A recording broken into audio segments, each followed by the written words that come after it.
nasihat untuk semua insan.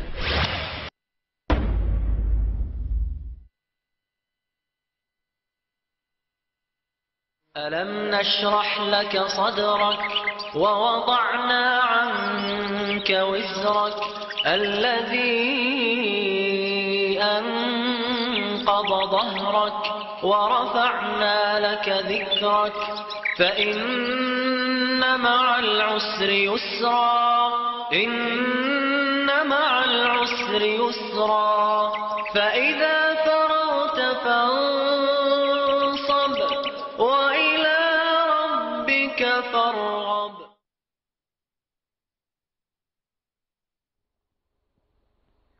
Alhamdulillah, wassalatu wassalamu ala rasulillahi wa ala alihi wa ashabihi wa mawalah, wala hawla wala quwata illa billahi, amma ba'du. Pendengar setia Radio Dai, Radio Telaga Dakwah, Radio Tazkiyah, pemirsa setia Insan TV, saudara-saudariku kaum muslimin muslimah dimanapun Anda berada, Assalamualaikum warahmatullahi wabarakatuh.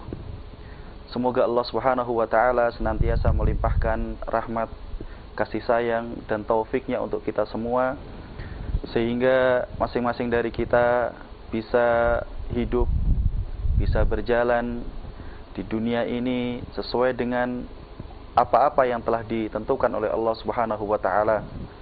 Kenikmatan yang paling besar yang didapatkan oleh seorang hamba adalah ketika dia bisa hidup di dunia ini, bisa berjalan di muka bumi ini sesuai dengan apa yang telah Allah Subhanahu wa ta'ala gariskan untuk dirinya, sehingga kemudian dengan hal itu dia mendapatkan keridhaan dari Allah Subhanahu wa ta'ala, dan itulah yang kemudian akan membawa kenikmatan yang besar untuknya. Kenikmatan hidup di dunia, kenikmatan hidup di alam kubur, dan pada akhirnya kenikmatan yang dia dapatkan kelak di akhirat. Saudara-saudariku kaum muslimin muslimat dimanapun Anda berada, pada kesempatan siang yang berbahagia ini kita akan melanjutkan pembahasan yang berkaitan dengan kunci-kunci kebahagiaan. Pada pertemuan kemarin sudah kita jelaskan bahwa banyak sekali kunci-kunci kebahagiaan yang bisa kita usahakan, yang mana jikalau kita bisa mendapatkan kunci-kunci ini, maka niscaya kehidupan yang kita lalui ini akan menjadi sebuah kehidupan yang bisa menyenangkan untuk kita. Yang pertama yang kemarin sudah kita sebutkan, yang kemarin sudah kita jelaskan adalah ketika seseorang bisa menjadi hamba yang beriman dan kemudian mengiringi keimanannya itu dengan ketaatan kepada Allah Subhanahu wa ta'ala. Yang kedua adalah ketika seorang hamba ini menjadi orang yang percaya dengan takdir, ketentuan oleh Allah Subhanahu wa ta'ala, bahwa apa yang terjadi pada dirinya itu sesungguhnya adalah sesuatu yang telah digariskan oleh Allah Subhanahu wa ta'ala, sehingga kemudian dia hidup di dunia ini dengan berusaha maksimal dan kemudian menyerahkan apa yang telah dia usahakan itu hanya kepada Allah Subhanahu wa ta'ala. Dan yang ketiga adalah bahwa di antara kunci kebahagiaan yang bisa kita usahakan adalah ketika masing-masing kita menjadi orang yang berqanaah, merasa cukup dengan apa yang telah diberikan oleh Allah Subhanahu wa ta'ala, merasa cukup dengan apa yang saat ini telah kita dapatkan dari Allah Subhanahu wa ta'ala. Kalaupun saat ini yang ada pada diri kita itu ternyata masih terasa kurang untuk bisa kita nikmati, masih terasa kurang untuk memenuhi kebutuhan kita, maka kita sudah bersyukur kepada Allah Subhanahu wa ta'ala. Adapun kunci-kunci kebahagiaan yang akan kita bahas pada pertemuan siang ini adalah bahwa kebahagiaan itu akan bisa didapatkan ketika kita mau berzikir kepada Allah Subhanahu wa ta'ala. Kata-kata zikir itu dari bahasa Arab, dari kata dzakara yadhkuru, yang artinya adalah mengingat. Ketika kita mengatakan zikrullah, maka artinya adalah mengingat Allah Subhanahu wa ta'ala. mengingat Allah Subhanahu wa taala ini adalah sebuah amalan yang sangat baik. Kenapa menjadi sebuah amalan yang sangat baik? Karena dengan mengingat Allah Subhanahu wa taala, niscaya kita akan menjadi seorang pribadi dengan hati yang penuh dengan ketenangan.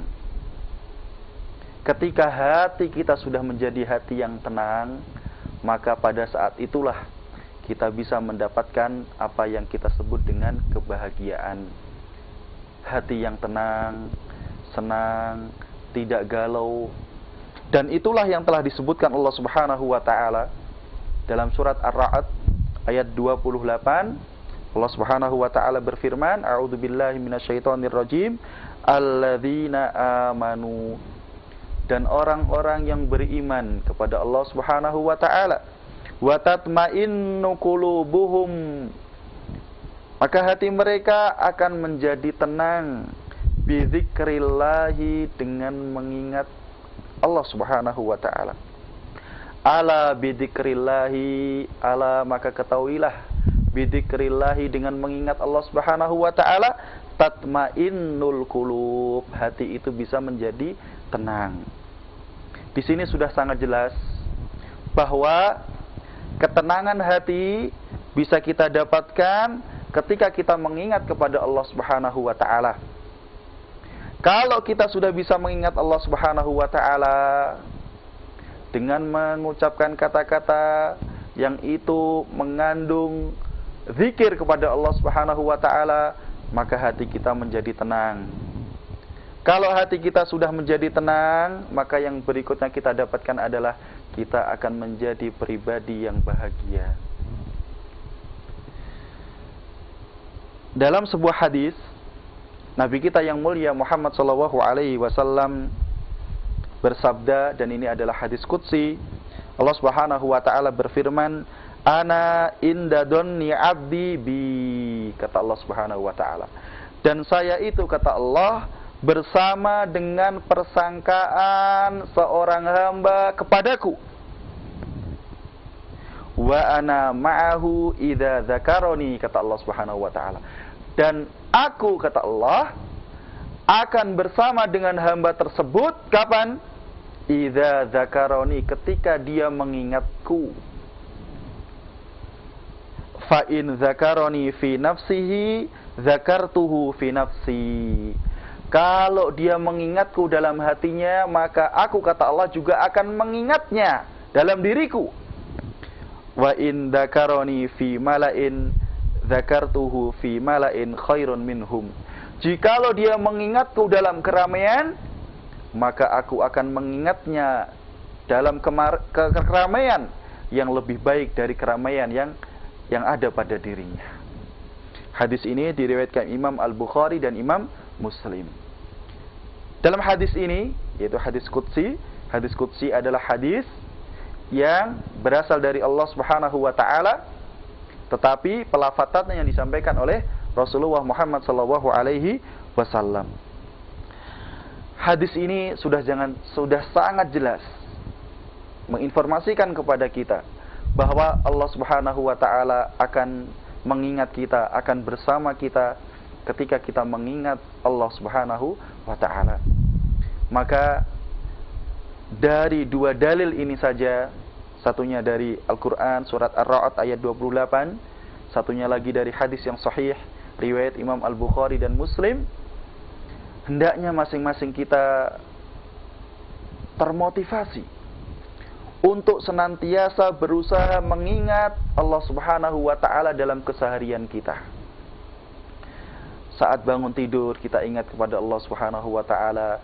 Saat akan melaksanakan aktivitas kerja kita ingat kepada Allah Subhanahu wa taala. Pada saat istirahat siang kita ingat kepada Allah Subhanahu wa taala, sore hari, malam hari.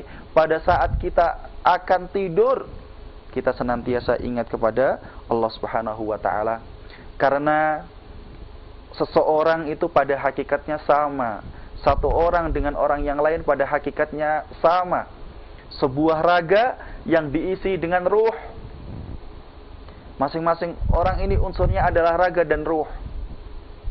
Yang membedakan adalah salah satunya apakah orang ini mau ingat kepada Allah Subhanahu wa taala. Sehingga dalam hadis yang sahih Rasulullah Nabi kita Muhammad sallallahu alaihi wasallam bersabda, "Masalul ladzi yadhkuru rabbahu wal ladzi la yadhkuru masalul hayyi wal mayyit." Perumpamaan, perbandingan antara seorang hamba yang ingat kepada Tuhan Allah Subhanahu wa taala dan orang yang tidak ingat kepada Allah Subhanahu wa taala itu seperti perbandingan antara orang yang hidup dan orang yang mati. Dalam hadis ini ada sebuah isyarat bahwa orang yang senantiasa ingat kepada Allah digambarkan sebagai orang yang senantiasa hidup. Kenapa? Karena kehidupan yang dia laksanakan di dunia ini menjadi sesuatu yang bermakna. Dia ingat kepada Allah Subhanahu wa taala. Kebalikannya, orang yang hidupnya berlalu begitu saja tanpa disertai dengan berzikir, mengingat kepada Allah Subhanahu wa taala, maka kehidupannya itu diumpamakan sebagaimana kehidupan yang dilakukan oleh orang yang sudah tidak memiliki nyawa, kehidupan yang tanpa bermakna. Maka saudara-saudariku kaum muslimin dimanapun Anda berada, hendaknya masing-masing kita mulai mengikat kehidupan ini dengan berusaha menjadikannya sebagai bingkai untuk mengingat kepada Allah Subhanahu wa taala. Maka menghafalkan kalimat, kata-kata yang memuat sesuatu yang mengingatkan kita kepada Allah Subhanahu wa taala adalah sebuah keniscayaan. Bagaimana masing-masing kita bisa tahu apa itu takbir, Allahu Akbar, Allah Maha Besar. Kita tahu kalimat tasbih, Subhanallah, Maha Suci Allah. Kita tahu kalimat tahlil, La ilaha illallah, tiada Tuhan yang berhak disembah secara benar kecuali Allah Subhanahu wa taala. Kita tahu kalimat istirja, penyerahan diri kepada Allah Subhanahu wa taala, inna lillahi wa inna ilaihi raji'un. Inna, sesungguhnya kita semua, lillahi itu milik Allah Subhanahu wa taala, wa inna, dan kita semua, ilaihi kepada Allah Subhanahu wa taala raji'un, akan kembali. Ada kalimat tahmid, alhamdulillah, kalimat yang mengandung pujian kepada Allah Subhanahu wa taala. Maka hendaknya ini berusaha kita hafalkan, termasuk doa-doa keseharian. Karena ketika seorang muslim berusaha untuk menghafal doa-doa tersebut dan kemudian menggunakan doa-doa tersebut dalam kehidupan dia sehari-hari, maka dengan seperti itu niscaya dia akan menjadi orang yang selalu ingat kepada Allah Subhanahu wa taala. Sehingga konsekuensinya adalah bagaimana masing-masing kita berusaha untuk menghafal doa sehari-hari.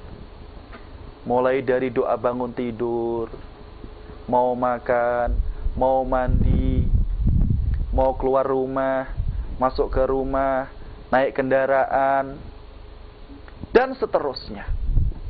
Karena dengan seperti itu kita akan terikat.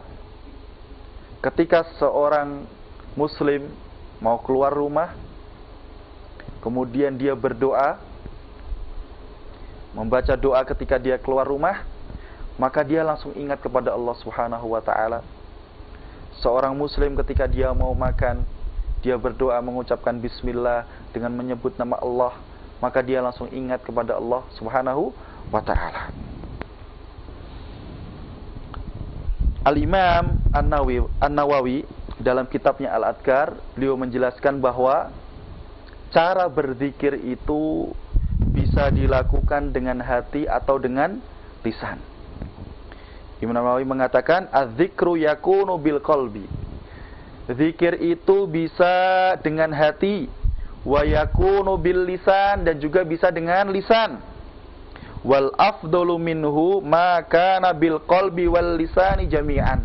Dan yang paling utama adalah ketika seseorang berzikir, dia menggabungkan antara lisannya dan hatinya.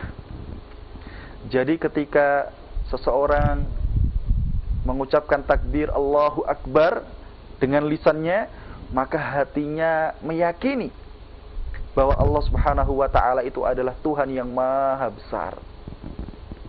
Ketika seorang muslim mengucapkan inna lillahi wa inna ilaihi raji'un dengan lisannya, maka hatinya juga langsung meyakini bahwa kita semua ini adalah milik Allah Subhanahu wa ta'ala, dan bahwa kita ini besok kelak semuanya akan dikembalikan kepada Allah Subhanahu wa ta'ala. Sambil diresapi, ketika kita mengucapkan alhamdulillah, maka hati kita langsung bekerja, hati kita langsung berpikir, alhamdulillah, segala puji itu lillahi, itu hanya milik Allah Subhanahu wa ta'ala. Dan seperti ini hendaknya kita biasakan dalam kehidupan sehari-hari. Ketika kita mendapatkan nikmat, kita mengucapkan alhamdulillah. Ketika kita mendapatkan sesuatu yang itu menunjukkan keagungan Allah Subhanahu wa ta'ala, kita mengucapkan Allahu Akbar. Ketika kita takjub dengan sesuatu yang baru untuk kita mengucapkan subhanallah. Ketika kita mendapatkan ujian, kita mengucapkan inna lillahi wa inna ilaihi raji'un. Ini kita usahakan untuk kita praktekkan dalam kehidupan sehari-hari. Sehingga nanti ketika kita membiasakan diri untuk mempraktekkan contoh-contoh dari kalimat-kalimat zikir mengingat Allah Subhanahu wa ta'ala itu, ketika kita mendapatkan sesuatu, kita akan langsung otomatis mengucapkan kata-kata tersebut. Saat kita berjalan, kemudian tanpa sengaja kita tersandung, kita langsung otomatis refleks lisan kita ini mengucapkan innalillahi wa inna ilaihi raji'un. Daripada kita mengucapkan perkataan yang lain, sudah tersandung, mau jatuh atau bahkan sudah jatuh, yang keluar dari lisannya adalah nama-nama hewan. Dia absen satu persatu nama-nama hewan yang ada di kebun binatang. Kenapa? Karena pembiasaan. Ketika dia melihat sesuatu yang besar, dia langsung otomatis mengucapkan Allahu Akbar. Ini adalah daya kekuasaan dari Allah Subhanahu wa ta'ala, otomatis dari lisannya. Ini pembiasaan, dan ini nanti kalau kita tularkan kepada keluarga kita, kalau suami berarti menularkan kepada istrinya, kalau istri berarti menularkan kepada suaminya, begitu juga menularkan kepada keluarganya, anaknya, orang tuanya, maka ini akan menjadi sesuatu yang sangat indah untuk didengar. Kalau tidak percaya, coba yang sekarang mendapatkan karunia keturunan, anak, putra atau putri, silahkan dilatih dengan kalimat-kalimat zikir ini. Kalau kita melihat anak kita bermain, kemudian dia tanpa sengaja terjatuh, kemudian dia mengucapkan innalillahi wa inna ilaihi raji'un, kita sebagai orang tua akan masya Allah, luar biasa mendengarnya, sangat nikmat hati ini. Dilihat dari jauh anaknya mau makan, kemudian dia mengucapkan bismillah, bahkan dia menegur temannya yang mau makan tidak mengucapkan bismillah, kita dari jauh melihat anak kita masya Allah, yang sekarang sudah mendapatkan karunia berupa anak. Yang sekarang menjadi para pendidik, guru, dosen, itu juga diupayakan. Karena inilah hakikat dari pendidikan. Ketika kita mendapatkan sesuatu yang baik itu kita laksanakan, kemudian kita tularkan kepada orang-orang yang ada di sekitar kita. Dengan seperti ini maka nilai-nilai yang baik ini akan menyebar, dan kalau nilai-nilai yang baik ini akan menyebar, maka akan menjadi sesuatu yang biasa kita lihat, kita saksikan, kita rasakan, dan kemudian pada akhirnya sesuatu yang baik ini akan menjadi sebuah peradaban. Masya Allah, sangat nikmat sekali. Sudah kita merasa nikmat dengan mengingat Allah Subhanahu wa ta'ala, lebih dari itu kita akan mendapatkan balasan dari Allah Subhanahu wa ta'ala karena kita mengingatnya. Kemudian Imam An-Nawawi dalam kitabnya Al-Adhkar melanjutkan, fa in iktasara ala ahadihima fal qalbu afdal. Jikalau dia mencukupkan dengan salah satu dari keduanya, maksudnya dia berzikir tidak bisa dengan lisan dan hatinya secara bersamaan, maka zikir dengan hati itu lebih utama. Summa la yanbaghi an yatruka dzikra bil lisani ma'al qalbi khaufan min an yadunna bihirya. Tidak boleh seseorang itu meninggalkan zikir dengan lisannya kemudian hanya zikir dengan hatinya karena dia takut dianggap riya. Tidak usah takut. Biasakan. Nanti kebiasaan itu akan dilihat oleh orang lain dan kemudian insya Allah orang yang melihat kebiasaan kita yang baik itu dia akan meniru. Rasulullah SAW ketika beliau berada pada waktu yang luang, senantiasa terdengar dari lisan beliau yang mulia perkataan-perkataan yang mengandung ingat kepada Allah Subhanahu wa taala, zikir kepada Allah Subhanahu wa taala. Contoh yang paling kontemporer sekarang ini, beliau Fadilatul Syekh Abdul Aziz Ibnu Baz diceritakan dalam banyak sekali buku oleh para ulama murid-murid beliau bahwa beliau itu ketika berada pada waktu luang, tidak sedang berceramah, tidak sedang berinteraksi dengan orang lain, atau bahkan beliau ketika berada dalam sebuah acara, kemudian beliau tidak melakukan apapun, beliau isi waktunya itu dengan mengucapkan istighfar, astaghfirullahaladzim, saya meminta ampun kepada Allah Subhanahu wa taala, Tuhan yang Maha Besar. Tidak perlu takut. Tidak perlu nanti dikira, ini orang ini ingin pamer, orang ini ingin riya, orang ini sombong. Tidak, ucapkan.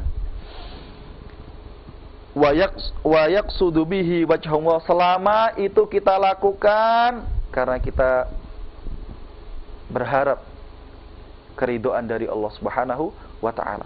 Biasakan.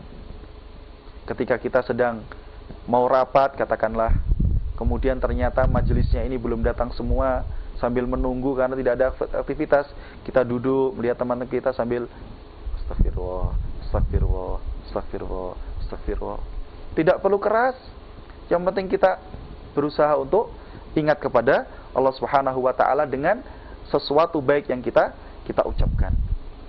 Allahu akbar, Allahu akbar, Allahu akbar, la ilaha illallah, la ilaha illallah. Begitu. Ini kalau kita praktekkan maka akan sangat luar biasa. Ibnul Qayyim rahimahullahu ta'ala dalam kitabnya Al-Wabil As-Sayyib Minal Kalimit Tayyib, beliau menyebutkan sebuah perkataan yang sangat besar maknanya. Beliau mengatakan wala raiba, dan tidak diragukan lagi, annal qalba, bahwasannya hati itu yasda'u, bisa karatan, kama yasda'un nuhas wal fiddah, seperti tembaga atau perak yang juga bisa karatan, wa ghairuhuma, bahkan seperti yang selain keduanya. Ada perumpamaan di sini, permisalan bahwa hati yang kita miliki ini ternyata sebagaimana tembaga dan perak yang bisa karatan, maka hati kita ini juga bisa karatan. Wajila'uhu bidzikri, dan cara membersihkan hati tersebut kalau sudah karatan itu bidzikri, dengan cara zikir, mengingat Allah Subhanahu wa taala. Fa innahu, maka sesungguhnya zikir itu yajluhu, bisa membersihkan hati, hatta yada'ahu kal mir'atil baydha, sehingga kemudian kalau hati yang sudah karatan itu berusaha kita bersihkan dengan zikir kepada Allah, maka setelah zikir hati kita akan menjadi bersih sebagaimana cermin yang putih. Faida taroka, akan tetapi jika hati itu tidak mau berzikir, fadi'a, maka dia akan karatan. Faida dzakara jalahu, kalau dia kemudian mengingat zikir kepada Allah Subhanahu wa taala, maka zikir itu akan menjadikan hati menjadi bersih.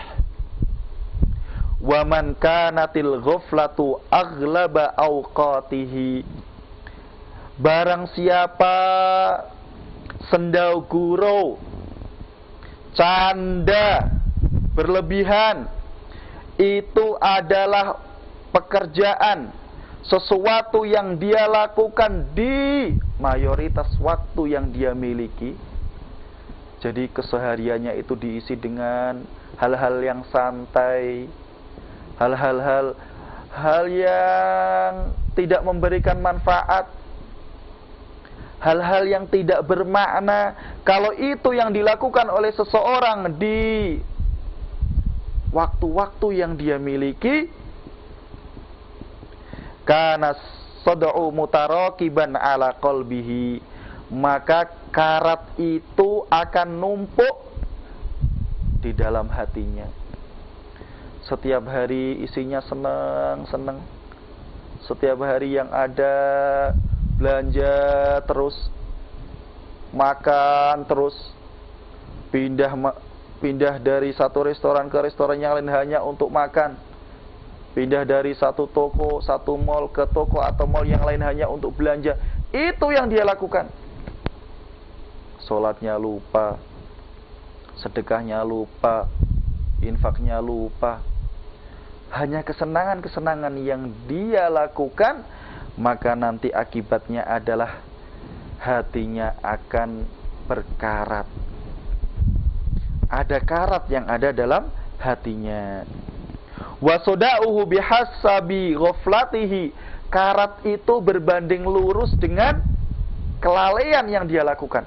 Semakin dia lalai, maka tingkat karatan yang ada di dalam hatinya ini juga akan semakin besar. Wa idza sadi'al qalbu lam tantabi' fihi suwarul ma'lumati ala ma hiya alaih. Masya Allah ini. Kalau hati itu sudah karatan, maka hati itu tidak bisa untuk memahami gambaran dari sesuatu secara benar. Kalau hati ini sudah karatan, kotor, tidak bersih lagi, maka kemudian akibatnya adalah hati ini tidak bisa memahami sesuatu dengan jernih. Makanya kemudian terkadang kita bisa mendapati seseorang itu, dia kalau bertutur kata itu seenaknya. Ini berarti cerminan dari apa yang ada dalam hatinya. Kalau dia berbicara itu kok enak sekali, cepat kalau berbicara tanpa mikir, maka itu adalah cerminan dari hatinya. Kalau melakukan sesuatu seenaknya, nggak mikir sama sekali, maka itu juga cerminan dari hatinya. Kalau dia melihat sesuatu, mendapati berita, mendengarkan hal yang baru, maka pikirannya cenderung negatif. Dia tidak bisa mencerna sesuatu itu dengan baik. Berita yang dia dengar itu terkadang bisa membawa dia untuk melakukan hal-hal yang negatif. Makanya tidak boleh seseorang itu menyebarkan berita yang berita itu belum jelas kebenarannya. Kafa almar'u kadziban an yuhaddisa bikulli ma sami'. Kata Nabi sallallahu alaihi wasallam, kama qol, seseorang itu cukup dianggap sebagai seorang pendusta ketika dia memberitakan, bertutur kata dengan semua yang dia dengar. Pokoknya kalau mengetahui sesuatu, kalau mendengarkan sesuatu langsung dia ucapkan, dia sebarkan.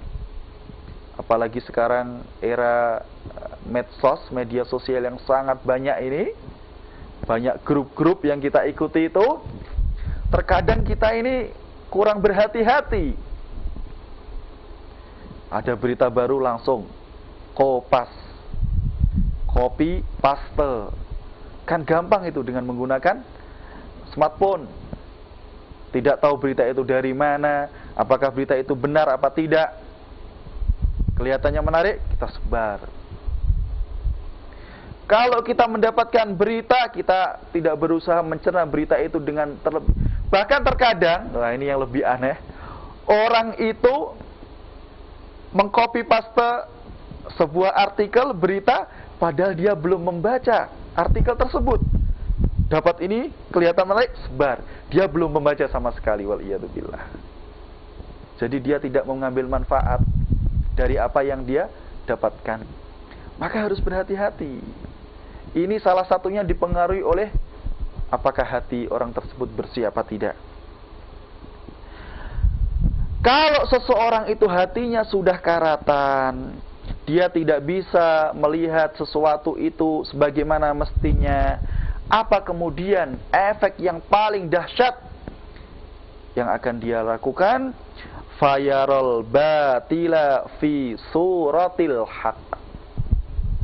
Dia akan melihat sesuatu yang batil itu sebagai sesuatu yang benar. Wal haqqa fi suratil batil. Dan dia melihat sesuatu yang benar itu dia anggap sebagai sesuatu yang batil. Ini karena hati sudah, karatnya ini sudah menumpuk. Sesuatu yang datang dari syariat yang sudah jelas dijelaskan dalam ayat, dijelaskan dalam hadis yang sahih, dia tolak dengan mentah-mentah. Kenapa? Karena tidak sesuai dengan logika, karena tidak sesuai dengan adat budaya masyarakat, dia tolak. Sesuatu yang itu berkembang di masyarakat meskipun tidak baik menurut pandangan syariat, dia anggap sesuatu yang benar meskipun itu adalah sesuatu yang tidak sesuai dengan apa yang diajarkan oleh Allah Subhanahu wa taala dan Rasulullah Muhammad sallallahu alaihi wasallam. Menganggap sesuatu yang batil itu sebagai kebenaran dan menganggap kebenaran itu sebagai sesuatu yang batil, ini adalah puncaknya. Dan ini bisa menimpa siapapun juga. Tidak orang awam, tidak seorang ustadz, tidak seorang kiai, syekh, karena ini berkaitan dengan hati. Dan hanya Allah lah yang tahu hati seseorang. Terkadang kita melihat seseorang yang memiliki gelar akademis tinggi, gelarnya profesor, doktor, lulusan dari luar negeri, yang dia pelajari adalah ilmu agama, tetapi ternyata apa yang dia sampaikan ini jauh dari kebenaran yang datang dari Al-Quran dan Sunnah. Kenapa? Tergantung dari hati yang dimiliki oleh orang tersebut. Karena apa yang keluar dari lisan kita dan apa yang dilakukan oleh anggota tubuh kita, ini dipengaruhi oleh hati. Li'annahu lamma tarakama alaihi soda'u adlama. Karena ketika karat itu numpuk di dalam hati, maka karat itu akan menjadikan hati menjadi gelap, hitam legam. Falam tadhar fihi suratul haqaiki kama hiya alaih. Sehingga karena hatinya gelap, hati ini tidak bisa melihat. Sehingga kemudian hati ini tidak bisa memahami sesuatu sebagaimana mestinya. Faida taraka ma'alaihi soda'u iswadda warakibahurran. Jikalau karat-karat itu sudah numpuk, maka karat itu akan menjadi hitam, dan kemudian hitamnya karat itu akan menjadi sebuah kotoran yang ada pada hati kita, wal iyadu billah. Akibatnya fasada tasawwuruhu wa idrakuhu. Dia rusak, cara melihat dia ini rusak, pemahamannya rusak. Fala yakbalu haqqan, maka dia tidak bisa lagi menjadi orang yang mau menerima kebenaran. Ya Allah, hidup sekali di dunia diajak berbuat baik kok sulit, tidak mau diajak berbuat baik. Sholat berat, padahal sholat ini adalah tiangnya agama. Keislaman yang dimiliki seseorang itu bisa dilihat dari amalan zahir yang dia lakukan. Salah satunya adalah sholat. Dengan orang tuanya nggak mau berbakti, dengan orang lain tidak mau hormat, dia memiliki banyak kelebihan uang, harta, tapi sedekah saja dia berat. Ada sesuatu yang baik yang dia dapatkan dari Al-Quran, yang dia dapatkan dari hadis-hadis Rasulullah SAW, dia sangat berat untuk menerima hal tersebut.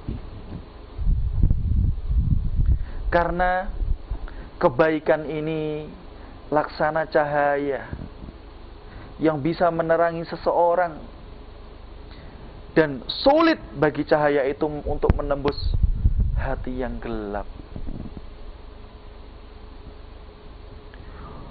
Bahkan yang lebih parah dari itu, wala yunkiru batilan. Dia sudah tidak bisa lagi menjadi orang yang mampu untuk mengingkari kebatilan yang dia lihat. Ada kemaksiatan yang dilakukan oleh istrinya, sudah tidak mampu lagi. Istrinya keluar rumah menggunakan pakaian-pakaian yang itu bisa mengundang laki-laki lain untuk memperhatikan istrinya itu, dia sudah tidak merasa ini adalah sesuatu yang penting untuk dia perhatikan. Istrinya asik dengan media sosial yang dia miliki, yang dia ikuti, berinteraksi dengan laki-laki yang bukan mahramnya, sendaguro, canda, berlebihan yang tidak bermanfaat dengan laki-laki yang bukan mahramnya, dia biarkan saja. Mengucapkan kata-kata yang negatif melalui media sosial itu dengan laki-laki yang bukan mahramnya, dia biarkan saja. Kalau seorang suami sudah tidak memiliki kuasa lagi, tidak berkuasa lagi untuk mengatur istrinya, maka sifat kelaki-lakiannya ini sudah turun. Ar-rijalu qawwamuna 'alan nisa. Laki-laki itu adalah qawwam, yang bisa meluruskan, membimbing an-nisa, para wanita. Kalau suami ini sudah tidak bisa membimbing istrinya, istrinya melakukan hal-hal yang negatif, keluar rumah tanpa izin, istrinya dibiarkan pergi kemanapun, bahkan pulangnya sore hari, larut malam tanpa izin, dia tidak merasa itu sebagai sesuatu yang negatif, biasa saja. Maka ini adalah hal yang sangat mengkhawatirkan. Lingkungan di sekitarnya ada pesta miras, perzinahan di mana-mana, bahkan perzinahan itu dikondisikan dalam sebuah komplek. Dia diam saja, tidak mau untuk melakukan apapun. Maka ini tanda-tanda seseorang sudah gelap hatinya, hatinya sudah kotor. Fala yaqbalu haqqan wala yunkiru batilan. Tidak mau menerima kebenaran dan tidak mau mengingkari sesuatu yang batil. Padahal Nabi kita yang mulia Muhammad SAW bersabda, "Man ra'a minkum munkaran falyughayyirhu biyadihi." Barang siapa di antara kalian melihat kemungkaran, maka rubahlah kemungkaran itu dengan tangannya. Fa illam yastati' fa bilisanihi, kalau tidak mampu dengan lisannya. Fa illam yastati' fa biqalbihi wa dzalika at'aful iman.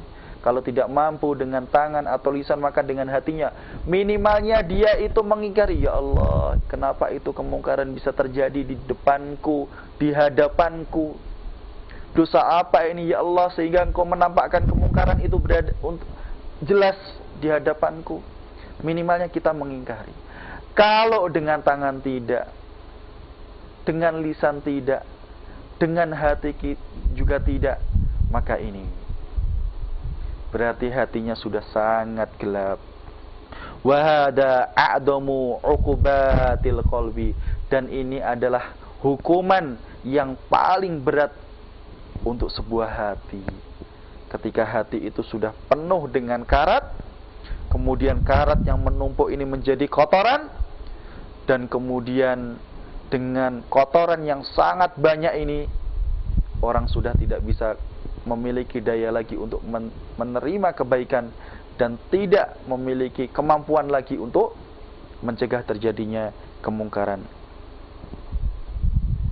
Sehingga dari hal ini Allah Subhanahu wa ta'ala mewanti-wanti kita agar kita itu tidak menjadi orang yang lalai.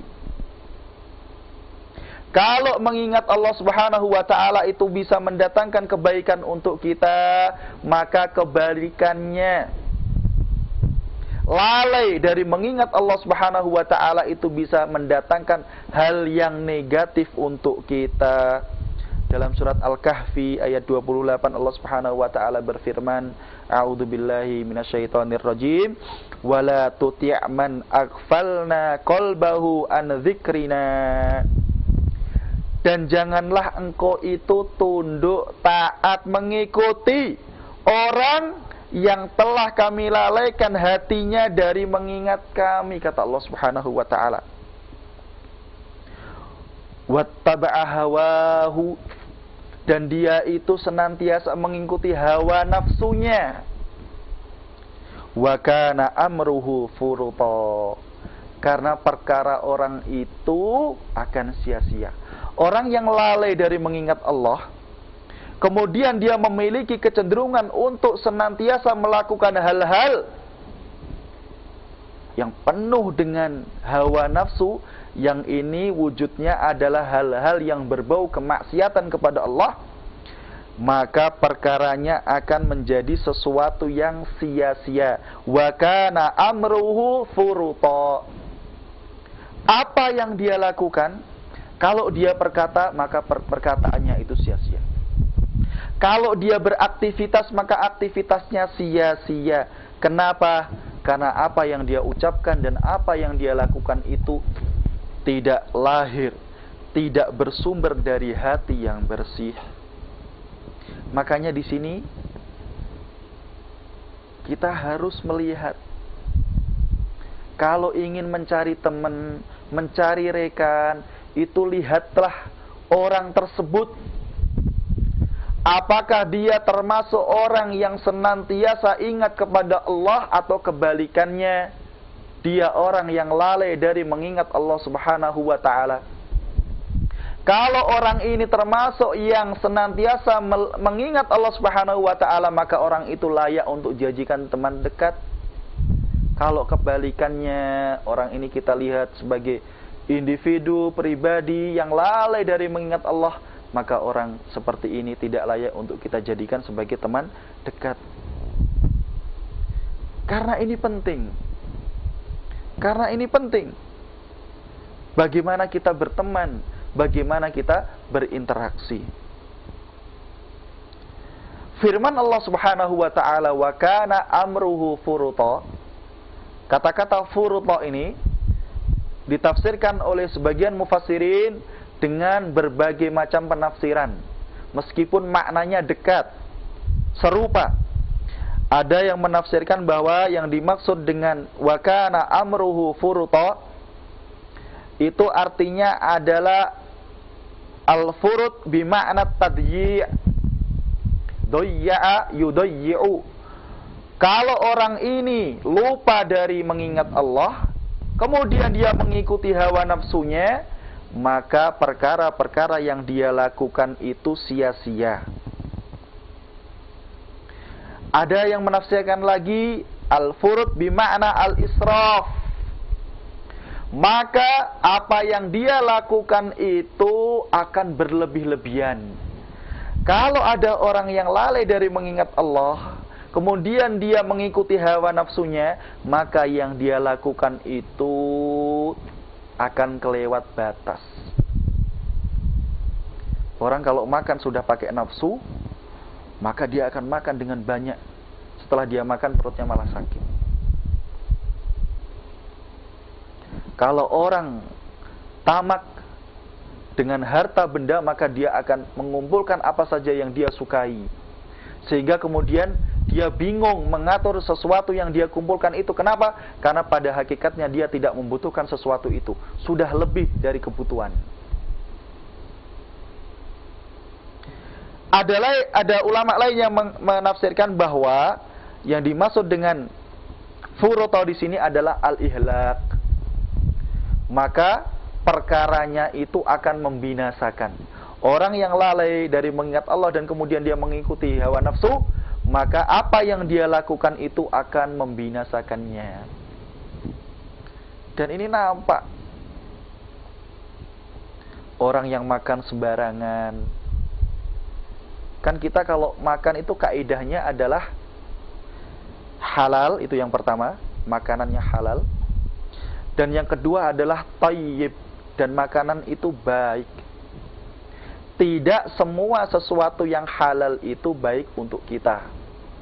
Makanya dalam Al-Quran, dalam As-Sunnah, perintahnya itu adalah makan sesuatu yang halal dan baik. Kalau tidak halal, sudah pasti tidak baik. Tapi kalau sesuatu itu halal, belum tentu baik. Contohnya, daging kambing itu halal. Disembelih dengan mengucapkan bismillah dengan syarat yang sudah terpenuhi, maka itu menjadi sesuatu yang halal. Tetapi daging kambing ini tidak baik untuk orang yang memiliki darah tinggi, tensinya tinggi. Kalau dia makan daging kambing, apalagi porsinya banyak, berbahaya. Nanti dia bisa kena stroke. Maka daging kambing yang halal itu tidak baik untuk orang yang kena sakit tersebut.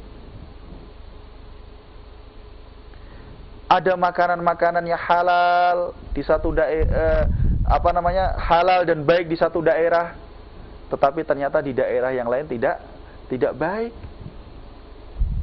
Makanya kita diperintahkan untuk makan makanan yang halal dan baik. Karena kalau kita makan makanan yang tidak halal dan tidak baik, maka sesuatu itu bisa mendatangkan kebinasaan untuk kita. Coba dipraktekkan kalau tidak percaya.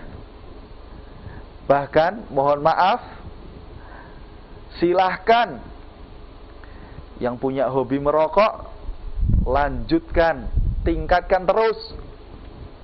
Yang seharinya itu sekarang 1 pak, tingkatkan menjadi 5 pak. Insya Allah kematiannya akan semakin lebih mendekat. Yang suka minum minuman keras, lanjutkan terus minum minuman keras. Yang tadinya 1 gelas sehari, tingkatkan 5 gelas sehari. Insya Allah kematian akan menjadi lebih dekat. Karena sesuatu yang tidak halal dan tidak baik, itu akan mendatangkan kebinasaan untuk kita, kehancuran untuk kita. Merokok, minum minuman keras, narkoba, ganja, sabu-sabu, dan sejenisnya itu, kalau dikonsumsi menghancurkan tubuh kita. Tubuh yang sudah didesain baik oleh Allah Subhanahu wa taala itu ternyata kita hancurkan sendiri karena kita memasukkan zat-zat yang tidak baik untuk tubuh kita. Padahal Al-Qur'an sudah menjelaskan. Padahal As-Sunnah sudah menjelaskan. Kulu halalan thayyiban. Makanlah yang halal dan yang baik. Ini sumbernya dari mana? Dari hati yang lalai dan hati yang senantiasa mengikuti hawa nafsu.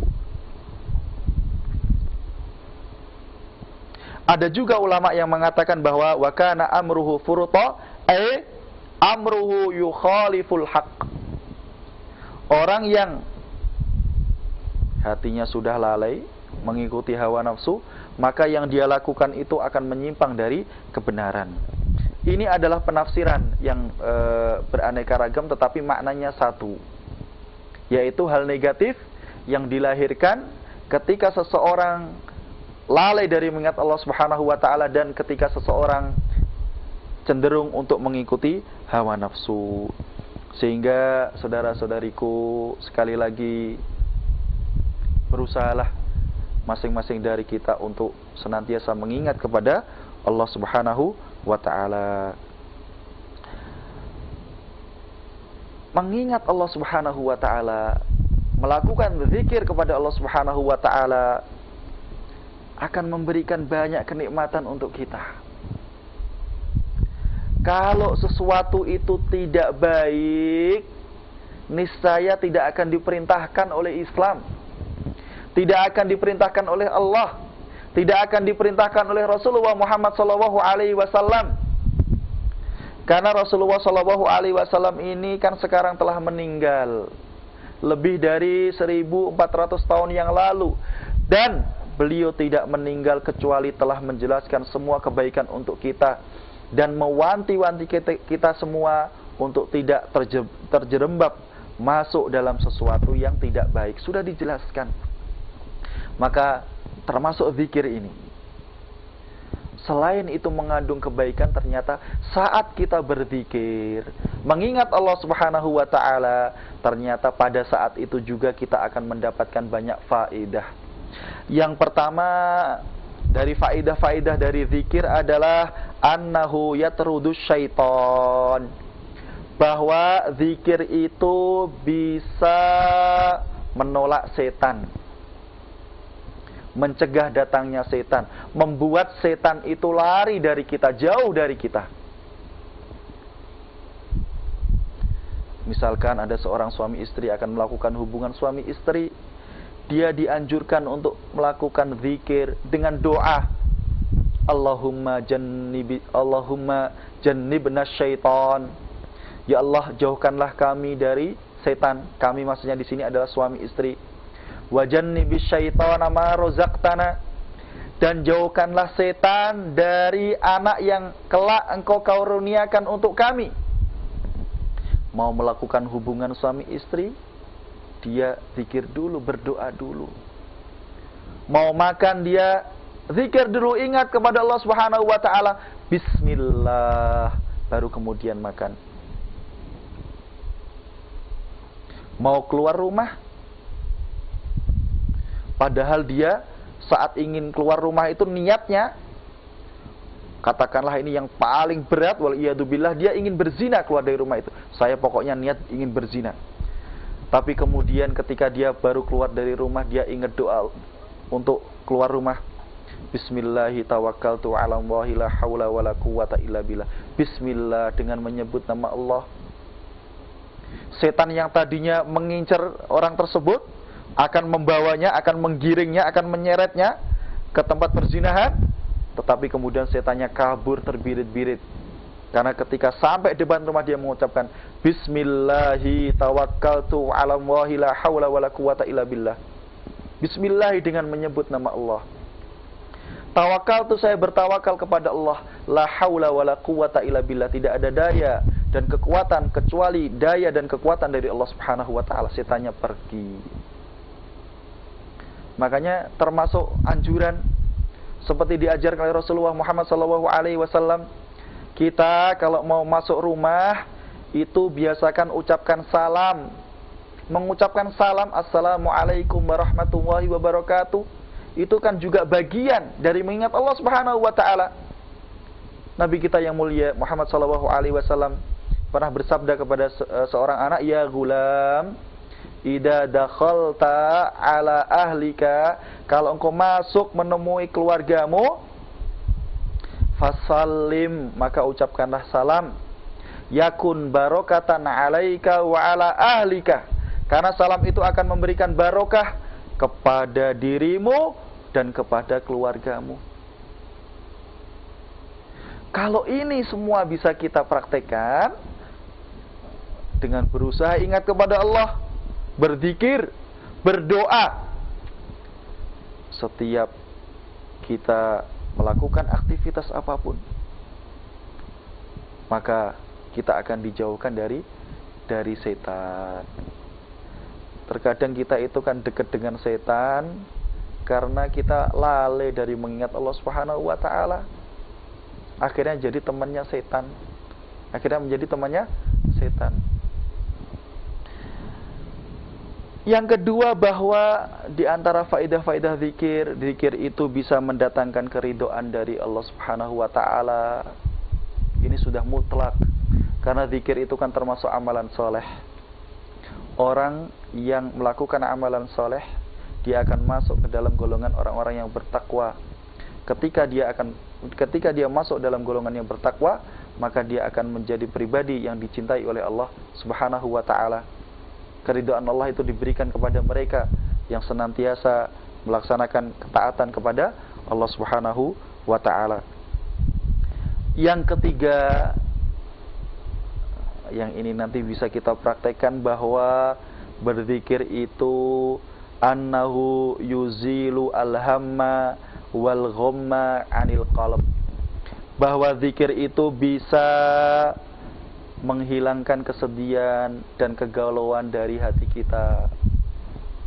Nabi kita yang mulia Muhammad SAW dalam sebuah hadis yang diriwayatkan oleh Imam Ahmad dari sahabat Ibnu Abbas, beliau SAW bersabda, "Man aksara minal istighfar," barang siapa memperbanyak istighfar, mengucapkan astagfirullahaladzim, astagfirullahaladzim, astagfirullahaladzim, dia memperbanyak mengucapkan istighfar itu, ja'alallahu lahu min kulli hammin faraja, maka Allah Subhanahu wa taala akan memberikan jalan keluar dari setiap kesedihan yang dia rasakan. Kalau dia sedih, maka ada jalan keluarnya. Sehingga kalau kita sedih, apa yang seharusnya pertama kali kita lakukan sebelum kita curhat kesana kemari, istighfar. Kalau kita sedih, langsung astagfirullahaladzim, astagfirullahaladzim, astagfirullahaladzim. Wa min kulli dhiqin makhraja, dari setiap kesempitan Allah Subhanahu wa taala akan menjadikan jalan keluar untuknya. Kalau hidup kita merasa berat, tantangannya berat, jangan lupa ucapkan istighfar, astagfirullahaladzim. Niscaya Allah Subhanahu wa taala akan memberikan kelapangan hati untuk kita. Ini bisa kita lakukan kepada orang-orang yang sedang tertimpa kesedihan, dan alhamdulillah kita bisa melihat kaum muslimin sudah banyak yang melaksanakan. Ada saudaranya meninggal dunia, kemudian orangnya menjadi kalut, dia ucapkan istighfar, istighfar, istighfar. Ucapkan istighfar, astagfirullahaladzim, astagfirullahaladzim. Maka nanti kemudian sedikit demi sedikit rasa sedih itu, kegalauan itu akan menjadi hilang. Ditambah lagi wa razaqahu min haitsu la yahtasib, dan dia akan mendapatkan rizki dari jalan yang dia tidak sangka-sangka. Ini adalah faedah karena dia ingat kepada Allah Subhanahu wa taala, karena istighfar itu adalah bagian dari zikir. Saudara-saudariku, kalau seseorang itu hatinya sudah bersih, maka yang terpancar dari diri orang tersebut itu kan kebaikan. Tutur katanya bagus, tingkah lakunya bagus. Sehingga Nabi kita yang mulia Muhammad SAW juga pernah mengabarkan kepada kita semua dengan sabda beliau, afdalun nasi kullu mahmumil qalbi wa saduqul lisan. Sebaik-baik manusia adalah orang yang bersih hatinya dan selalu benar atau jujur lisannya. Sebaik-baik manusia adalah orang yang hatinya itu bersih dan perkataannya jujur. Qalu, para sahabat berkata, saduqul lisani na'rifuhu. Rasulullah, kita tahu apa yang dimaksud dengan lisan yang jujur itu. Fama mahmumul qalb, Apa yang dimaksud dengan hati yang bersih itu? Kalau jujur kan kita semua sudah tahu kalau hati yang bersih itu apa, wahai Rasulullah. Qala, maka Rasulullah sallallahu alaihi wasallam bersabda menjelaskan kepada para sahabat, at-taqiyun naqi, yaitu orang yang bertakwa, an-naqi, dan dia bersih hatinya. La isma fihi, hatinya itu tidak ada dosa. Wala baghya, tidak ada kedzaliman. Wala ghilla, tidak ada iri. Wala hasada, dan tidak ada rasa hasad. Ini semua bersumber dari hati. Dan itu semua bisa muncul ketika seseorang mengingat kepada Allah Subhanahu wa ta'ala. Yang keempat, bahwa berzikir itu bisa mendatangkan rizki untuk kita. Contohnya adalah ketika seseorang memperbanyak mengucapkan istighfar, astagfirullahaladzim, astagfirullahaladzim, ingat kepada Allah. Yang seperti itu ternyata bisa mendatangkan rizki untuknya. Dalam surat Nuh ayat 10-12, Allah Subhanahu wa ta'ala berfirman, faqultu astaghfiru rabbakum innahu kana ghaffara. Aku, yaitu Nabi Nuh, berkata kepada kaumnya, kepada mereka, beristighfarlah, memohon ampunlah kalian semua kepada Allah Subhanahu wa ta'ala.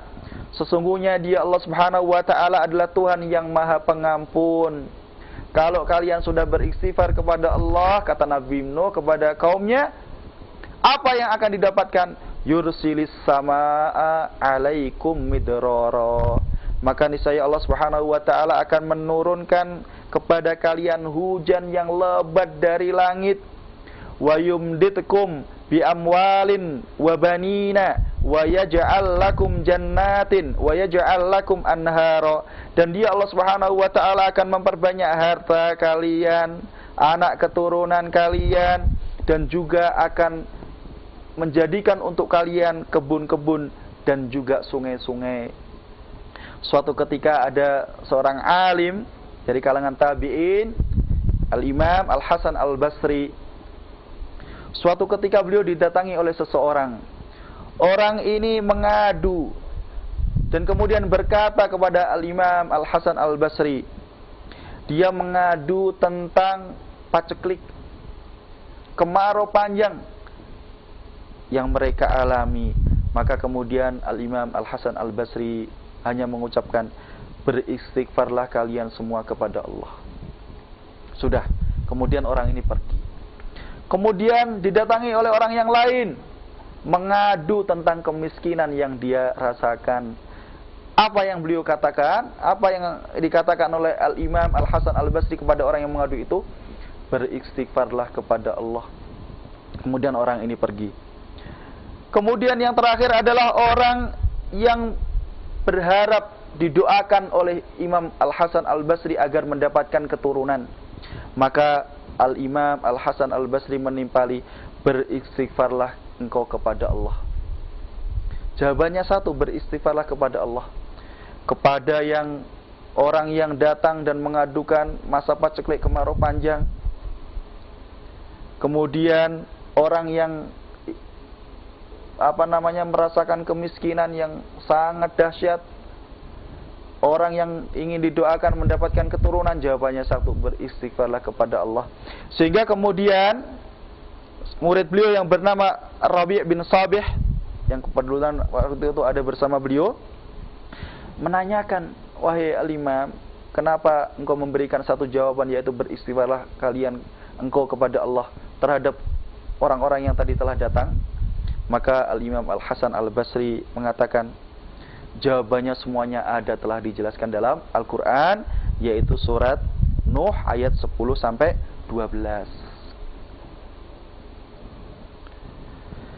Sehingga dari ini pula, ini bisa kita lakukan, ini bisa kita praktekkan. Kalau kita merasakan kemiskinan, yang pertama kali kita lakukan adalah kita minta ampun kepada Allah Subhanahu wa ta'ala. Astagfirullah, astagfirullah, astagfirullah. Musim paceklik, panen gagal, kemarau panjang, yang pertama kita lakukan adalah masing-masing kita hendaknya beristighfar minta ampun kepada Allah Subhanahu wa taala. Atau kalau ada di antara kita yang sekarang diuji dengan momongan yang tertunda, ingin segera mendapatkan momongan tetapi sampai sekarang belum dia dapatkan, maka yang pertama kali dilakukan adalah hendaknya beristighfar kepada Allah Subhanahu wa taala, introspeksi diri. Apakah amalan kita selama ini sudah sesuai dengan apa yang diajarkan Rasulullah SAW ataukah tidak? Introspeksi diri, melihat, berkaca diri. Karena kalau masing-masing kita adalah pribadi yang beriman, bertakwa, niscaya Allah Subhanahu wa taala akan memberikan karunia yang besar untuk kita. Orang-orang yang ada di lingkungan kita dan kemudian memberikan karunia yang besar kepada negara dan dunia ini. Hal lain yang bisa kita dapatkan kalau kita senantiasa mengingat Allah Subhanahu wa taala, zikir kepada Allah Subhanahu wa taala, bahwa karena zikir itu adalah sesuatu yang baik, maka sesuatu yang baik ini akan mendatangkan rasa cinta Allah Subhanahu wa taala kepada kita. Dengan banyak berzikir, niscaya Allah Subhanahu wa taala akan mencintai kita. Karena keridhaan itu diberikan Allah kepada mereka yang melaksanakan amalan soleh. Sedangkan zikir itu adalah bagian dari amalan soleh. Sehingga kalau kita ingin menjadi pribadi yang dicintai Allah Subhanahu wa taala, salah satunya adalah berusaha untuk senantiasa menjadi orang yang ingat kepada Allah Subhanahu wa taala. Hal lain yang bisa kita dapatkan kalau kita senantiasa berusaha berzikir adalah bahwa berzikir itu bisa menjadikan kita sebagai orang yang senantiasa merasa diawasi oleh Allah Subhanahu wa taala. Dan inilah tingkatan yang paling tinggi, al-ihsan.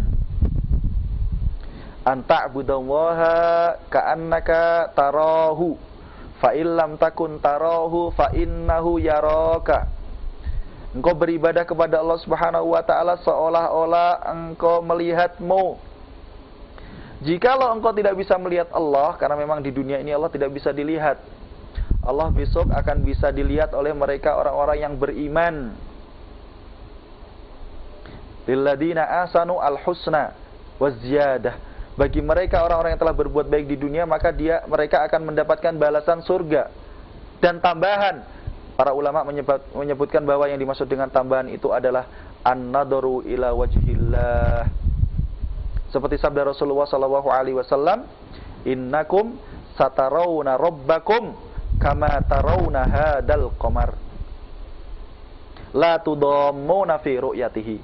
Sesungguhnya kalian semua, ini perkataan Nabi SAW kepada para sahabat saat itu, sesungguhnya kalian semua akan melihat Allah Subhanahu wa taala besok di hari akhirat. Kama tarawna hadal qamar, saat itu adalah malam bulan purnama. Seperti kalian semua melihat bulan ini. Kalian melihat bulan ini tidak berdesak-desakan, besok juga kalian semua akan melihat Allah Subhanahu wa taala dengan tidak berdesak-desakan. Kalau kita tidak bisa melihat Allah saat kita beribadah, dan faktanya memang kita tidak bisa melihat Allah saat beribadah, maka yang harus kita yakini adalah fa innahu yaraka. Maka sesungguhnya Allah Subhanahu wa taala melihat kalian semua. Ini bisa lahir kalau kita senantiasa ingat kepada Allah Subhanahu wa taala. Yang lain bahwa berzikir itu bisa mendatangkan ke dalam hati kita rasa al-inabah. Menyerahkan semua hal kepada Allah Subhanahu wa taala. Ar-ruju'u ilallah, kembali kepada Allah Subhanahu wa taala. Dan ini adalah obat yang paling mujarab untuk mengobati kegalauan hati. Kegalauan hati, perasaan sedih, hampa, itu semuanya akan hilang ketika kita ingat kepada Allah Subhanahu wa taala. Ingat hakikat kehidupan ini, bahwa kehidupan dunia itu hanya sebagai ladang, sarana untuk bercocok tanam amalan. Tujuan hidup seorang muslim adalah akhirat. Kalau ini senantiasa ada dalam pikiran kita, benak kita, maka hidup kita akan menjadi kehidupan yang sangat nikmat. Kalau dapat nikmat, bersyukur. Kalau dapat musibah, sabar. Dan ini hanya dimiliki oleh orang-orang yang memiliki sifat keimanan. Yang terakhir, dan ini yang paling besar, bahwa kalau kita senantiasa berzikir kepada Allah, maka kita akan menjadi orang yang senantiasa diingat oleh Allah Subhanahu wa taala. Masya Allah. Masya Allah. Kita menjadi bagian orang yang diingat oleh Allah Subhanahu wa taala. Dalam surat Al-Baqarah ayat 152, Allah Subhanahu wa taala berfirman, "Fadkuruni adzkurkum." Maka ingatlah kalian semua kepadaku, kata Allah. Adzkurkum, maka niscaya aku akan mengingat kalian. Tidak ada kenikmatan di dunia ini melebihi kenikmatan yang didapatkan oleh orang yang diingat oleh Allah Subhanahu wa taala. Orang yang senantiasa menyesuaikan kehidupannya dengan apa yang digariskan oleh Allah Subhanahu wa taala. Orang seperti ini akan menjadi walinya Allah Subhanahu wa taala. Karena memang ada sebagian dari manusia itu yang mereka adalah kekasihnya Allah Subhanahu wa taala. Dalam hadis yang sahih, Nabi kita yang mulia Muhammad sallallahu alaihi wasallam bersabda, "Man adali waliyan faqad adzantuhu bil harb."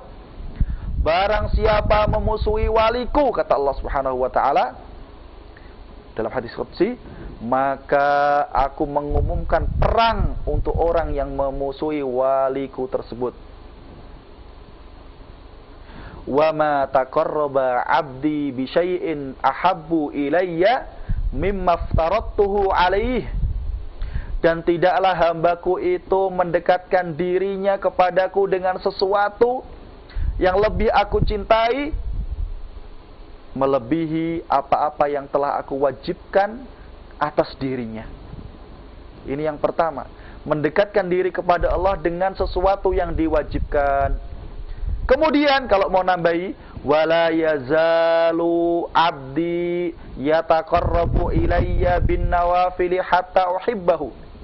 Dan ada hambaku itu yang berusaha senantiasa mendekatkan dirinya kepada diriku, kata Allah Subhanahu wa taala, dengan melakukan amalan-amalan nafilah. Amalan-amalan sunnah, sholat sunnah, puasa sunnah, banyak sedekah dan lain sebagainya. Apa yang dia dapatkan? Hatta uhibbahu, sampai aku, kata Allah Subhanahu wa taala dalam hadis qudsi ini, sampai aku mencintainya. Fa in ahbabtuhu, kalau aku telah mencintainya, kata Allah, kuntu sam'ahu alladhi yasma'u bihi, maka aku akan menjadi pendengarannya yang dia mendengarkan dengan pendengaran itu. Masya Allah. Wa basarahu alladhi yubsiru bihi, dan akan menjadi penglihatan yang dengan penglihatan itu dia melihat. Wa yadahu allati yabtishu biha, Allah akan menjadi tangannya, dengan tangan itu dia memukul. Wa rijlahu allati yamshi biha, dan Allah akan menjadi kakinya, dengan kaki itu dia berjalan. Para ulama menjelaskan bahwa yang dimaksud dengan mata, pendengaran, tangan dan kaki ini adalah ketika seseorang sudah dekat menjadi walinya Allah Subhanahu wa taala, maka penglihatannya, pendengarannya, tangannya, kakinya, aktivitasnya akan dia sesuaikan dan akan disesuaikan Allah Subhanahu wa taala dengan apa yang menjadi garis tuntunan dari Allah Subhanahu wa taala. Kemudian apa yang dia dapatkan kalau dia sudah menjadi wali? Wala in sa'alani la'u'tiyannahu. Kalau waliku, kekasihku ini memintaku, maka niscaya, sungguh niscaya aku akan memberinya. Wala in ista'adzani la'u'idzannahu. Kalau dia itu meminta pertolongan, perlindungan dariku, niscaya aku akan melindunginya, kata Allah Subhanahu wa taala. Dia mendapatkan al-karomah. Karomah. Kalau para nabi rasul itu mendapatkan mukjizat, kalau para walinya Allah Subhanahu wa taala itu mendapatkan karomah. Ala inna awliya Allahi la khaufun alaihim wa lahum yahzanun. Dan ketahuilah bahwa kekasih-kekasih Allah itu mereka tidak memiliki rasa takut dan mereka juga tidak bersedih. Siapakah kekasih Allah itu? Alladzina amanu, yaitu orang-orang yang beriman, wa kanu yattaqun, dan mereka menyertai keimanannya dengan ketakwaan kepada Allah Subhanahu wa taala. Inilah beberapa hal faidah yang bisa kita dapatkan dari berzikir mengingat Allah Subhanahu wa taala. Berikutnya akan kita jawab beberapa pertanyaan yang sudah masuk lewat SMS.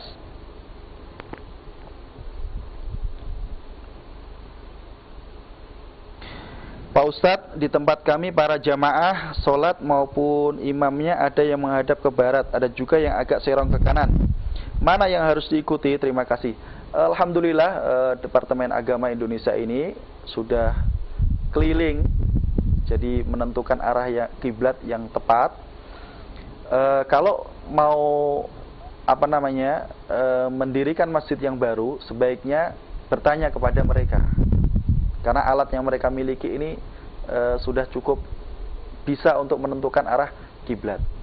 Tetapi kalau kemudian kita sudah terlanjur membangun masjid, tetapi kemudian arah kiblatnya ini kurang sesuai, maka disesuaikan.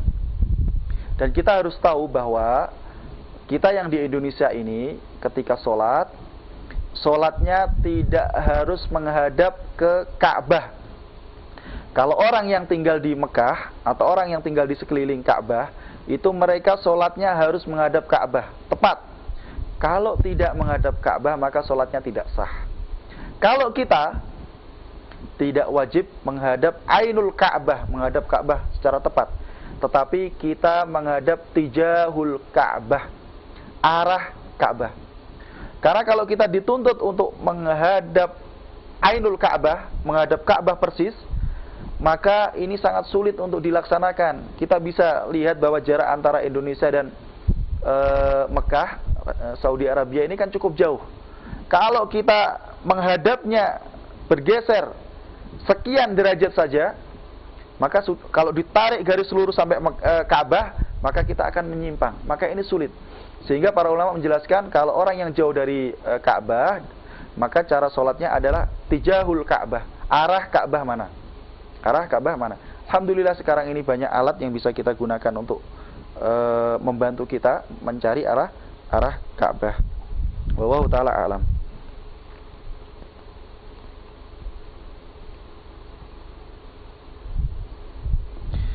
Ustadz, saya Ibu Fulanah dari Kalimantan Barat. Saya sedang sakit sesudah melahirkan. Jantung saya selalu berdebar-debar dan gelisah. Saya selalu berzikir, tapi hati saya selalu gelisah dan takut mati karena dosa-dosa saya dan hutang masih ada. Mohon nasihat Ustaz.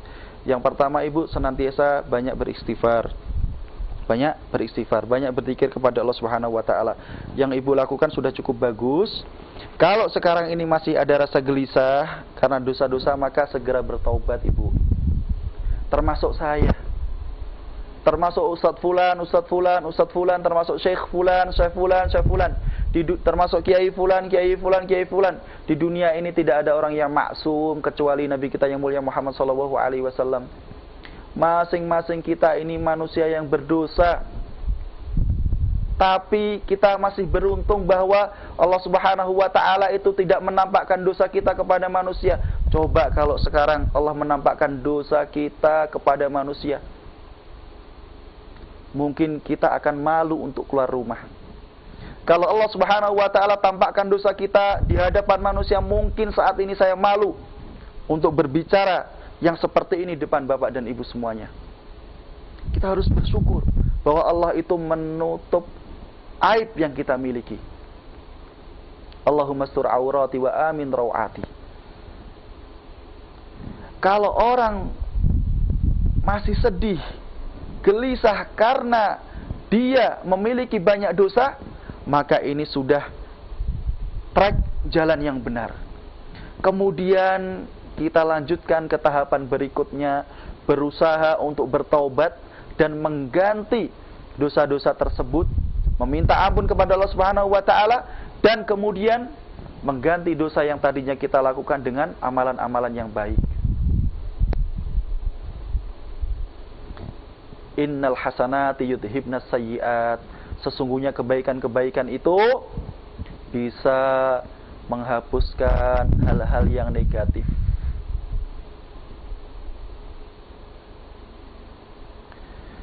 Maka ibu segera bertobat kepada Allah Subhanahu wa taala, dan ini tidak hanya untuk ibu fulanah, tapi untuk kita semua, termasuk untuk diri saya pribadi. Kalau sekarang masih punya hutang, maka sebaiknya segera, Bu.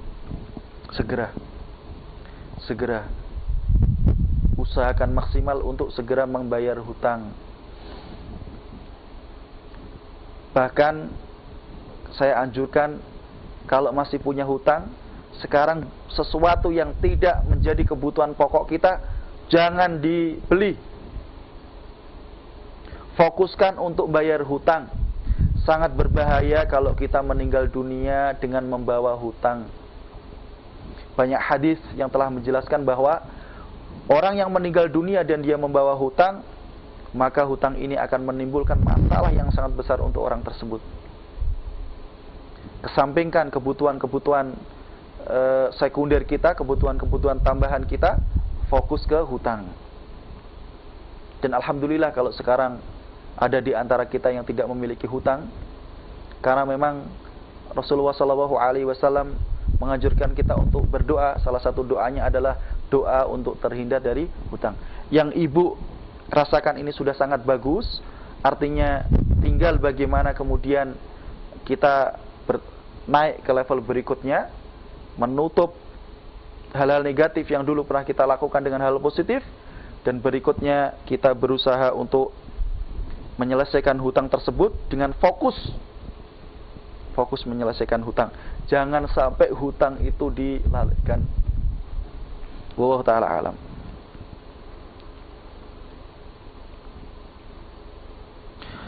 Ustaz, saya punya teman, dia bisa menerawang masa depan. Tanpa saya sadari, saya jadi tersugesti sehingga saya dalam keadaan sulit sekarang. Bertanya kepada dia, apakah yang seperti itu memang ada? Tidak ada. Tidak ada. Tidak ada orang yang bisa menerawang orang lain, karena tidak ada orang yang tahu hal yang gaib. Termasuk Nabi Muhammad SAW. Nabi Muhammad SAW bisa mengetahui hal yang gaib itu karena diberitahu oleh Allah Subhanahu wa taala. Makanya Nabi kita yang mulia Muhammad SAW ditanya tentang kapan terjadinya hari kiamat, mata sa'ah, karena hari kiamat ini adalah sesuatu yang gaib. Beliau mengatakan, mal mas'ulu bi'a'lam minas sa'il.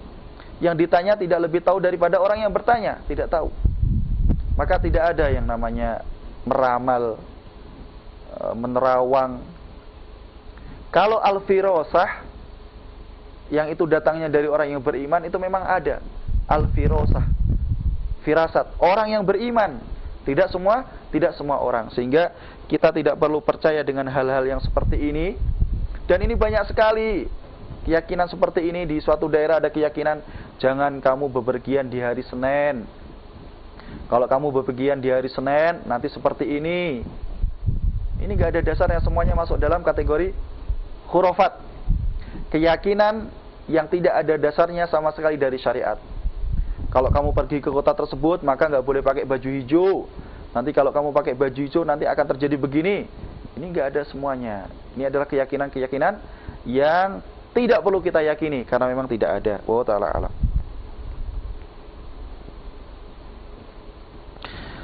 Pak Ustadz, apakah amalan zikir yang bagus dan zikir yang cepat mendekatkan diri kepada Allah? Ketika habis sholat, kita bisa mulai praktekkan dengan mengucapkan Subhanallah 33 kali, Alhamdulillah 33 kali. Ini yang gampang. Allahu Akbar 33 kali, kemudian kita tutup dengan bacaan berikutnya itu. Ini yang paling gampang. Dan kalau kita ingin senantiasa ingat kepada Allah, seperti tadi sudah saya sampaikan, adalah caranya dengan berusaha maksimal untuk menghafal doa-doa keseharian. Karena doa-doa keseharian ini nanti akan senantiasa membawa hati kita untuk ingat. Mau keluar rumah berdoa, naik kendaraan berdoa, bahkan ketemu musuh pun itu berdoa. Allahumma inni aj'aluka fi nuhurihim wa a'udzu bika min syarrihim. Nah, doa ketemu musuh ada doanya. Ya Allah, sesungguhnya saya menjadikan engkau ada di leher mereka dan aku berlindung kepadamu ya Allah dari keburukan mereka. Itu dibaca ketika ketemu musuh. Nanti insya Allah musuhnya akan takut kepada kita. Apalagi kalau kita badannya besar, berani bertarung, nah tambah ngeper lagi tadi nanti musuhnya. Berusaha menjadikan semua aktivitas yang kita laksanakan ini dengan menyertai segala aktivitas itu dengan doa. Itulah zikir yang paling baik. Ustadz, saya Ibu Fulana bertanya, sebaiknya wanita itu sholatnya di masjid apa sendirian di rumah? Sebaik-baik sholat yang dilakukan wanita itu adalah sholat di rumah. Rasulullah, Nabi kita Muhammad yang mulia Muhammad sallallahu alaihi wasallam bersabda, la tamna'u ima Allahi masajidallah. Janganlah kalian semua larang para wanita itu untuk sholat di masjid. Kemudian beliau mengatakan, wa buyutuhunna khairon lahunna. Tapi rumah mereka itu lebih baik untuk mereka. Artinya, bagi wanita, sholat di masjid apa di rumah, itu lebih utama di rumah. Sendirian apa berjamaah Ustaz? Kalau di situ ada keluarganya maka usahakan berjamaah di rumah. Bikin di rumah space 3x4, 4x4 itu untuk sholat. Musola rumah. Nanti yang laki-laki kebalikannya. Dalam hadis yang lain Nabi kita yang mulia Muhammad SAW beliau bersabda, ya ayyuhan nas sallu fi buyutikum. Wahai manusia, solatlah kalian di rumah-rumah kalian. Fa inna afdolas solati solatul mar'i fi baitihi. Karena sesungguhnya sebaik-baik solat adalah solatnya seseorang di rumahnya. Kemudian beliau mengatakan illa al maktubah, kecuali solat yang diwajibkan, solat 5 waktu. Kalau laki-laki kebalikannya, kalau wanita itu yang paling baik sholat di rumah, kalau laki-laki yang paling baik ya sholat di masjid. Tafdulu sholatul jama'ati min sholatil fardi bi khamsin wa ishrin wa fi riwayah bi sab'in wa ishrin. Sholat darajah, sholat berjamaah itu lebih utama daripada sholat sendirian dengan 25 atau 27 derajat. Dan kalau berbicara tentang sholat berjamaah maka ini memerlukan pembahasan yang lain. Intinya kalau laki-laki itu sebaiknya di masjid. Bahkan sebagian ulama mengatakan bahwa sholat untuk laki-laki itu di masjid hukumnya wajib. Karena dalam permasalahan apakah hukum sholat berjamaah untuk laki-laki itu, para ulama berbeda pendapat. Ada yang mengatakan hukumnya adalah sunnah muakkadah, sunnah yang sangat ditekankan. Ada yang mengatakan sholat jamaah di masjid itu hukumnya wajib secara mutlak. Ada yang mengatakan wajib bagi yang mendengar adzan. Ada yang mengatakan bahkan sholat jamaah untuk laki-laki itu syartun min syuruti sihhatis shalah. Kalau ada laki-laki yang sholatnya tidak di masjid maka sholat di rumahnya itu tidak sah. Ini menurut sebagian para ulama dan itu bisa kita dapatkan dalam beberapa buku fikih. Intinya kalau wanita sebaiknya di rumah. Kalau di masjid tidak apa-apa, tapi nanti ada syaratnya. Salah satunya adalah dilihat pakaiannya, jangan pakai minyak wangi, izin dulu kepada suaminya. Kalau laki-laki maka sebaiknya adalah di rumah. Nanti musola yang kita buat di rumah itu, tempat sholat yang kita buat di rumah itu digunakan suaminya ketika pulang dari masjid. Sholat sunnahnya laki-laki itu sebaiknya di rumah. Wallahu ta'ala a'lam.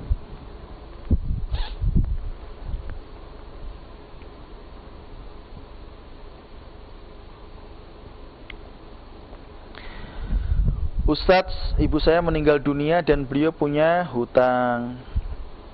Bagaimana yang saya lakukan? Utang ibu itu dibayarkan. Kalau kita tahu ibu kita meninggal dunia, maka caranya adalah kita yang membayar hutang ibu tersebut. Ahli warisnya yang bertanggung jawab membayarkan hutang yang ditinggalkan oleh orang yang telah meninggal dunia.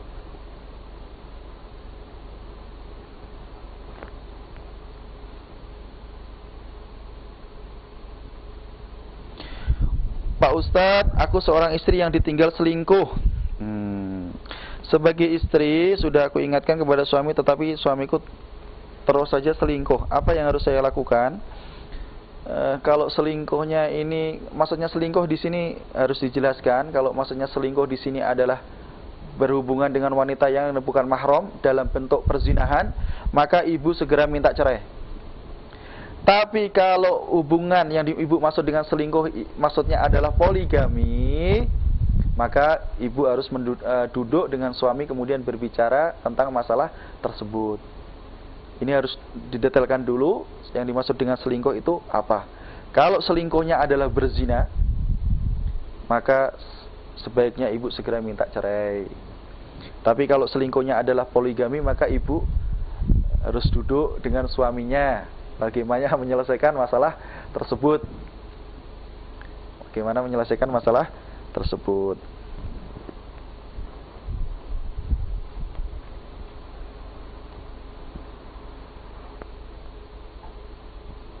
Ustadz, saya sudah susah sekali mengajak istri saya untuk sholat.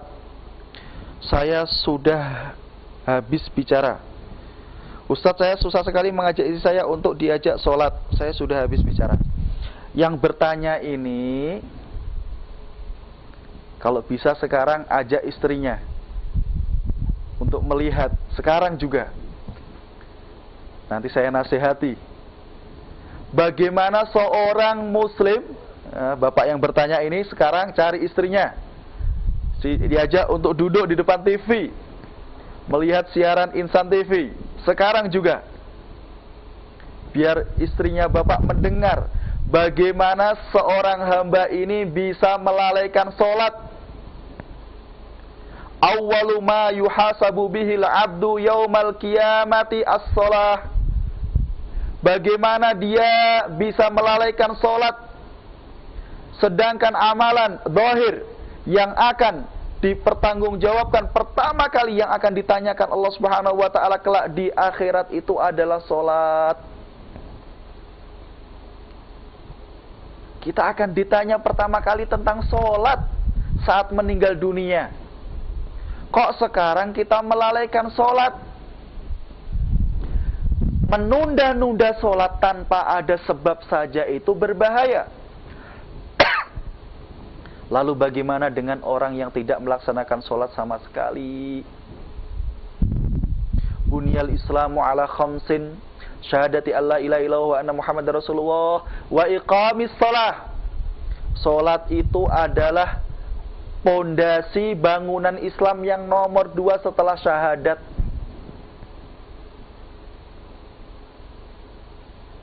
Dan kita perlu tahu bahwa sholat ini adalah tanda yang paling mudah untuk membedakan seseorang. Para ulama berbeda pendapat tentang hukum orang